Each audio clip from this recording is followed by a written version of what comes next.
ఉన్నప్పుడు డెఫినెట్ గా మనం మాస్క్ పెట్టుకుంటే మోర్ ప్రొటెక్షన్ ఉంటుంది. బట్ జనరల్ పాపులేషన్ అందరికీ అవసరం లేదు. Right, okay. డాక్టర్ సందీప్, మీరు ఇందాక చాలా క్లియర్గా చెప్పారు పిల్లలకి సంబంధించినటువంటి వ్యవహారంలో. అయితే స్కూల్కి పిల్లల్ని పంపిస్తూ ఉంటారు, అక్కడికి అందరూ పిల్లలు వస్తూ ఉంటారు. కొంత మైల్డ్ కోల్డే కదా ఉంది అని పిల్లల్ని స్కూల్కి కూడా పేరెంట్స్ పంపిస్తూ ఉంటారు. అది అందరికీ కూడా ఎఫెక్ట్ అవుతూ వస్తున్నటువంటి పరిస్థితి. అలాగే చాలా క్లాస్ రూమ్స్ చాలా చిన్నగా ఉంటాయి, పిల్లలంతా ఒకే క్లాస్ రూమ్లో క్లోజ్డ్ క్లాస్ రూమ్స్లో ఉండేటటువంటి సిచ్యువేషన్, పిల్లల్ని మనం ఎవరు కూడా కంట్రోల్ చేయలేనటువంటి సిచ్యువేషన్స్ ఉంటాయి. ఏంటి ఇలాంటి పరిస్థితుల్లో ప్రజెంట్ ఉన్న సిచ్యువేషన్కి, ఈ వైరస్కి ఏ రకమైనటువంటి జాగ్రత్తలు పేరెంట్స్ కావచ్చు, స్కూల్స్కి కావచ్చు, టీచర్స్ కావచ్చు తీసుకుంటే బాగుంటుందంటారు? ప్రెసెంట్లీ ఈ హెచ్ఎంపివి వైరసే కాదు, రెగ్యులర్ ఏ వైరసెస్ ఉన్నా కూడా దాని incubation period very short, in generally 3, 4, 5 days. So మనము మన పిల్లల్ని ఒక 2 or 3 days ఇంట్లో పెట్టగలిగితే ఇంక్యుబేషన్ పీరియడ్ దాటిన తర్వాత వాళ్ళు వాళ్ళ ఇన్ఫెక్షన్స్ నుంచి రికవరీ స్టేజ్ లో ఉన్నప్పుడు స్కూల్లో పోయినప్పుడు ఈ వైరస్ స్ప్రెడ్ అవ్వదు. ఈ వైరస్ కాదు, రెగ్యులర్ ఏ వైరస్ అయినా స్ప్రెడ్ అవ్వదు.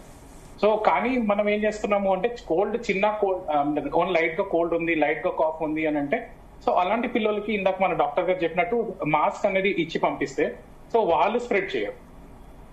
అండ్ మెయిన్లీ థింగ్ ఏంటంటే మనము మెయిన్లీ స్కూల్ గోయింగ్ చిల్డ్రన్ లో వాళ్ళకి గుడ్ హ్యాబిట్స్ అవన్నీ నేర్పిస్తూ ఉంటాం స్కూల్లో.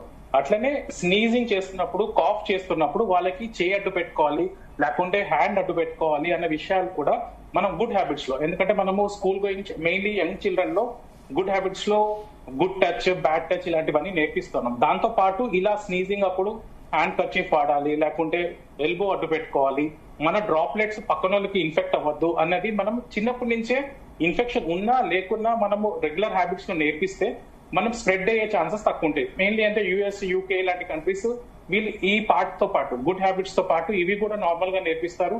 సో వాళ్ళు కొంచెం జాగ్రత్తగా చూసుకుంటారు. రెండో పాయింట్ ఏంటంటే school and environment. School environment అది యాక్చువల్లీ గుడ్ వెంటిలేటెడ్ క్లాస్. ఏ పేరెంట్ అయినా కానీ బాగా చదువు చెప్తున్నారా అన్న పాయింట్ ని దృష్టిలో మాత్రమే పెట్టుకుంటున్నారు తప్ప వాళ్ళ పిల్లలకి కరెక్ట్ గ్రౌండ్ ఫెసిలిటీస్ ఉన్నాయా లేదా, వాళ్ళ క్లాస్ రూమ్స్ కరెక్ట్ వెంటిలేటెడ్ ఉన్నాయా లేదా అనేది చాలా ఇంపార్టెంట్. సో వెంటిలేటెడ్ క్లాస్ అంటే క్రాస్ వెంటిలేషన్ అని ఉండాలి, ఒక సైడ్ విండో, ఒక side door. So where cross ventilation అయింది అనుకోండి, స్టాగ్నేషన్ ఆఫ్ ఎనీ ఇన్ఫెక్షన్ కానీ కోల్డ్ కానీ ఏమీ ఉండదు. దానివల్ల ఈజీగా పిల్లలు ఫ్రీ ఎయిర్, ఫ్రీ బ్రీతింగ్ ఉంటుంది.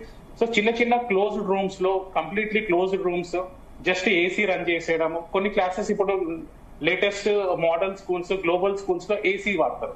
ఏసీ వాడుతున్నా కూడా ఐడియల్ టెంపరేచర్ అనేది మెయింటైన్ చేయాలి. ఏసీలో ఐడియల్ టెంపరేచర్ అంటే ఇన్ జనరల్ గా పీడియాట్రిక్ లో మేమేం చెప్తామంటే 24 to 28 degrees సెంటిగ్రేడ్ చెప్తాం. సో దానికంటే తక్కువ టెంపరేచర్ పెట్టకుండా ఉంటే పిల్లలకి ఈ వైరస్ కానీ వేరే ఇన్ఫెక్షన్ కానీ స్ప్రెడ్ అయ్యే ఛాన్సెస్ తక్కువ ఉంటాయి. కానీ మనం 16, 17, 18 లాంటి రూమ్ చిల్ ఉండాలని చెప్పేసి పెడితే వైరస్ ఆ కోల్డ్ ఎన్విరాన్మెంట్ లో ఫాస్టర్ గా స్ప్రెడ్ అవుతుంది. అండ్ ఎక్కువ లాంగ్ డ్యూరేషన్ సస్టైనబిలిటీ అంటే బతికి ఉండడం అంటారు సస్టైనబిలిటీ, దాని వల్ల ఈజీగా స్ప్రెడ్ అవుతుంది. ఒక పిల్లోడు అక్కడ కాఫ్ చేసింటాడు, ఆ కోల్డ్ ఎన్విరాన్మెంట్ లో ఆ పర్టికులర్ వైరస్ ఆ పర్టికులర్ బెంచ్ మీద ఉంటది, వేరే బేబీ వెళ్ళి టచ్ చేయడం, దాన్ని ముక్కుకో నోట్కో రబ్ చేసుకుంటే స్ప్రెడ్ అయిపోతుంది. సో కాబట్టి మాస్క్ టు ద ఇన్ఫెక్టెడ్. అలాగే డాక్టర్ సందీప్, చాలా మంది పిల్లలకి ఎక్కువగా ఏదైనా ఒక వస్తువుని నోట్లో పెట్టుకోవడము, లేదంటే చేతుల్ని మాటికి నోటికి టచ్ చేస్తూ ఉండడము, ఎంత పెద్దవాళ్ళు వారించినా కూడా చేస్తూ ఉండేటటువంటి పరిస్థితి. వాటి వల్ల కూడా చాలా వ్యాధులకు వాళ్ళు ఇన్ఫెక్ట్ అవుతూ ఉంటారంటూ కూడా చెప్తున్నటువంటి పరిస్థితి. ఇలాంటి పరిస్థితుల్లో ఏ రకమైనటువంటి జాగ్రత్తలు తీసుకుంటే మంచిది? మనము మన పిల్లలకి అదే విషయం ఇప్పుడు ఇందాక చెప్పినట్టుగానే మనం చిన్నప్పటి నుంచే కొన్ని హ్యాబిట్స్ నేర్పియాలి. ఇప్పుడు ఎగ్జాంపుల్ నాకు తెలిసిన మా పాప ఉంది, I send small sanitizer bottle with. తను ఏం చేస్తుంది అంటే తను రెస్ట్ రూమ్కి వెళ్ళినా హ్యాండ్ వాష్ చేసుకున్న పరిస్థితి ఉంటే తన చిన్న శానిటైజర్ బాటిల్ నుంచి శానిటైజ్ చేసుకుంటుంది. ఇది పోస్ట్ కోవిడ్ కాదు, ప్రీ కోవిడ్ కాదు, అండ్ ఇప్పుడు హెచ్ఎంపీవీ ఉంది అని కాదు. తన దగ్గర చిన్న 50 ml శానిటైజర్ బాటిల్ ఉంది, hardly it is 25 rupees to 40 rupees. So దీని వల్ల ఏమవుతుందంటే మనం గుడ్ హ్యాబిట్స్ అంటే నేను డాక్టర్ అనే కాదు, నాకు వచ్చే పేషెంట్స్ తో సహా మనం స్కూల్లో కూడా ఇలాంటి హ్యాబిట్స్ ని అలవాటు చేయాలి. వాళ్ళకి ఎడ్యుకేషన్ మాత్రమే కాదు, primary health habits, primary care taking habits, ఇవన్నీ మనము ఒక మంచి సిస్టమ్ ని డెవలప్ చేస్తే సో దానివల్ల ఏంటంటే ఓవరాల్ గా మనం హెల్త్ పాయింట్ ఆఫ్ వ్యూలో హెల్త్ సిస్టమ్ ని ప్రాపర్ గా డెవలప్ చేస్తాం. సో టచ్ చేయడం కష్టం కదా అని అంటే, ఇప్పుడు ఈ రోజు నుంచి మనం స్టార్ట్ చేస్తే 1 year కో 2 years కో ఈ హ్యాబిట్స్ ని, గుడ్ హ్యాబిట్స్ ని మనం ఇంకల్కేట్ చేసే ఛాన్సెస్ ఎక్కువ ఉంటాయి పిల్లల్లో. ఈ రోజుకి అయితే అద్భుతాలు అయితే జరగవు, but still we can try. And long term goal లో మనకి ఇది అడ్వాంటేజ్ ఉంది. నెక్స్ట్ ఇంకో వైరస్ వచ్చినప్పుడు ఇప్పుడు జాగ్రత్త తీసుకుంటే, ఇప్పుడు వాళ్ళకి గుడ్ హ్యాబిట్స్ ఇలాంటివి నేర్పిస్తే లాంగ్ టర్మ్ లో వాళ్ళకి నెక్స్ట్ వైరస్ వచ్చినా, అవును నేను హ్యాండ్ వాష్ చేసుకోవాలి, నేను శానిటైజర్ వాడాలి, లేకుంటే నేను కోల్డ్ కాఫ్ ఉంటే మాస్క్ వేసుకోవాలి, లేకుంటే చేయడ్డు పెట్టుకొని తుమ్మాలి, దగ్గాలి అన్న విషయాలు తెలుస్తాయి. Exactly right. Doctor Vasant, clear గా ఉందని ఆడియో మీకు?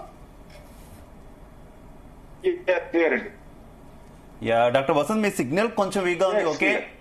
ఓకే డాక్టర్ వసంత్, నేను మళ్ళీ మీ దగ్గరికి వస్తాను. మీ సిగ్నల్ కొంచెం వీక్ గా ఉంది, సారీ. మ్యామ్, మీరు ఏం చెప్తారు? ఈ ఏదైనా సరే వింటర్ సీజన్ లో ఎక్కువ సఫర్ అయ్యేది ఎవరైనా అంటే చిన్నపిల్లలు, ఇందాక నుంచి మనం మాట్లాడుకున్నట్టు, అండ్ ఏజ్డ్ పీపుల్, వాళ్ళు బాగా సఫర్ అవుతూ ఉంటారు. ఏంటి ఏజ్డ్ పీపుల్ విషయంలో ఎలాంటి జాగ్రత్తలు తీసుకోవాలంటారు మ్యామ్? ఈ వైరస్ ఉందనే కాదు, యూజువల్లీ ఏజ్డ్ పీపుల్ అండి, ఓకే, వాళ్ళ షుగర్ లెవెల్ కానీ బీపీ అవి రెగ్యులర్గా మెడిసిన్స్ వాడుకుంటూ, డెఫినెట్గా చెప్పాం కదా, అందరూ కలిసే చోట్ల ఎగ్జిబిషన్స్ కానీ సినిమాస్ కానీ ఇట్లాంటివి అవాయిడ్ చేయమని చెప్తాం. And once they are infected with flu చాలా రోజులు సఫర్ అవుతారు. అలా సఫర్ అయినప్పుడు ఏమవుతాయంటే వాళ్ళ జాయింట్ పెయిన్స్ కానివ్వండి, షుగర్ కానివ్వండి, అవి కూడా బాగా డిస్టర్బ్ అవుతాయి. అవి డిస్టర్బ్ అయినప్పుడు ఆ డ్రగ్స్ కూడా చేంజ్ చేయాలి. సో ఆ డ్రగ్ ఓవర్లోడ్ పడుతుంది, ఇంకా వైరస్ వల్ల జరిగే దగ్గు, జలుబు కానివ్వండి, లంగ్స్ ఇన్ఫెక్షన్ కానివ్వండి ఎక్కువ రోజులు ఉంటుంది. So as far as possible వాళ్ళు మంచి మందులు వాడుకుంటూ దూరంగా ఉండడం ఒకటి. 2, డైట్ ఖచ్చితంగా డైట్ ఉంటుంది. డయాబెటిక్ పేషెంట్స్ కానివ్వండి, ఈవెన్ నాన్ డయాబెటిక్ పేషెంట్స్ కూడా యాజ్ ఫార్ యాజ్ పాసిబుల్ కొంచెం మిల్లెట్స్ లాంటి ఫుడ్స్ అది ప్రిఫర్ చేయమంటాము. అండ్ 3వది exercise is very very important. ఎక్సర్సైజ్తో ఏమవుతుందంటే లంగ్స్ కానివ్వండి, ప్రతి organ they get adequate good blood supply so that they become healthy. అలా హెల్దీ పర్సన్స్ ఉన్నప్పుడు ఈవెన్ వైరస్ వచ్చినా కూడా వాళ్ళకి ఏమంటారు, ఆ శక్తి ఉంటుంది, అది తట్టుకొని నిలబడి జస్ట్ ఆ ఇన్ఫెక్షన్ క్రాస్ ఓవర్ అవటానికి. So exercise is very very important. Apart from it vitamin D level అండి, మన ఇండియన్స్ లో ఎందుకో చాలా తక్కువ ఉంటుంది.